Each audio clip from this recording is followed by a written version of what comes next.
Hi, this is Recap Cinema. Today I will be reviewing Freelance, a 2023 comedy, action and adventure movie.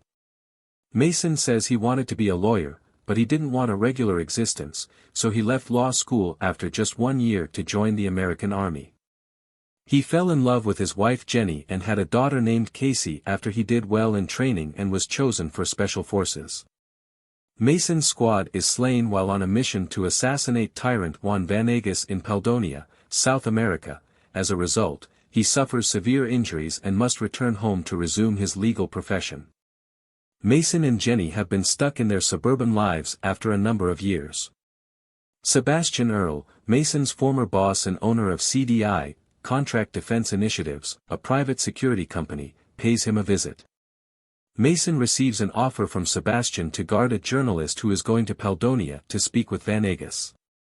Mason feels apprehensive since he believes that Vanegas is too responsible for his allies' deaths.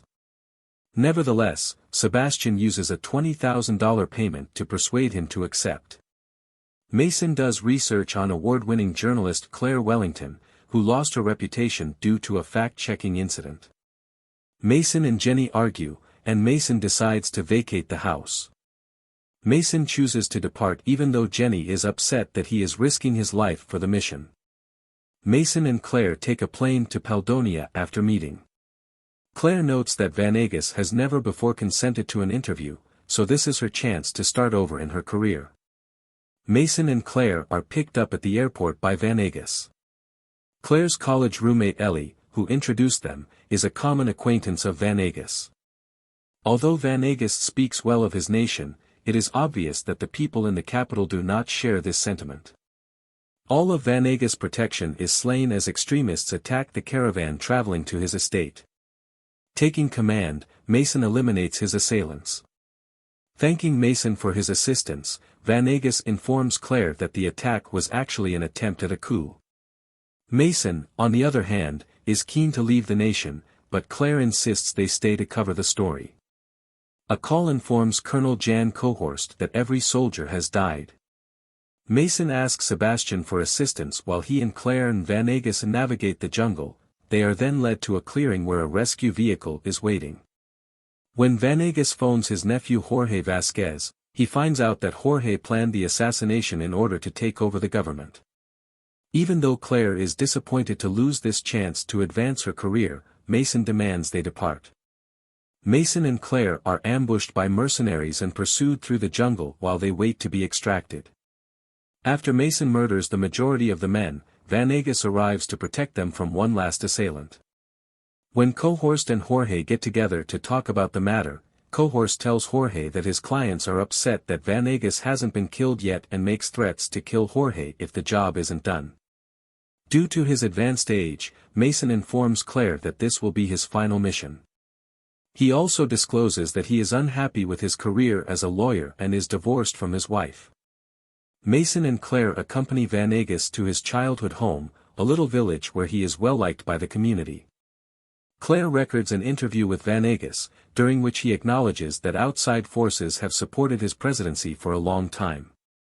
These forces sought to take advantage of the nation's natural metal resources, but they were not pleased with Vanegas's renewed desire for independence and to put the welfare of Poldonian citizens ahead of foreign interests. In their bedroom, Mason is approached by Claire, but he turns her down. In an attempt to make sense of the situation, Mason calls Sebastian, who informs him that his true goal was to kill Vanegas. However, Jorge decides to alter the original plan. Sebastian clarifies that Cohorst and the South Americans seek to seize control of the Poldonian riches.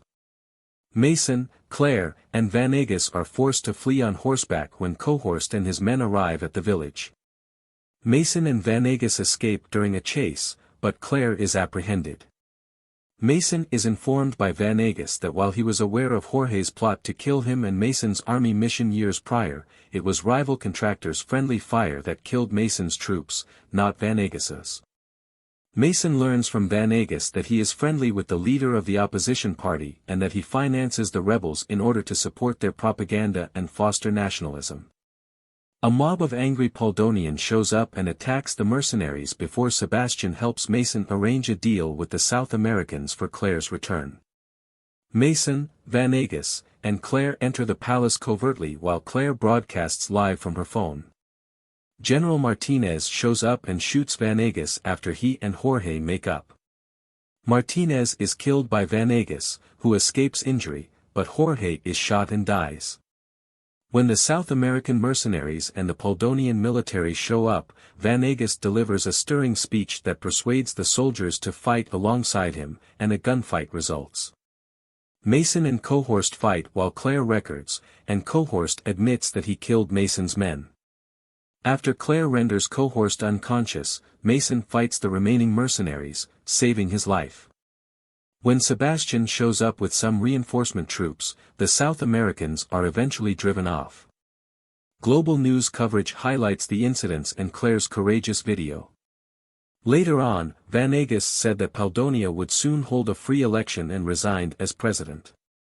The Poldonian people's health and education would get a substantial investment. After coming home, Mason gets back in touch with Jenny and Casey. Now that he knows why he was granted $5 million by Venegas, Mason resolves to spend more time with his family. To support the channel, please like, turn on the notification and subscribe for more videos like this one. I appreciate you seeing.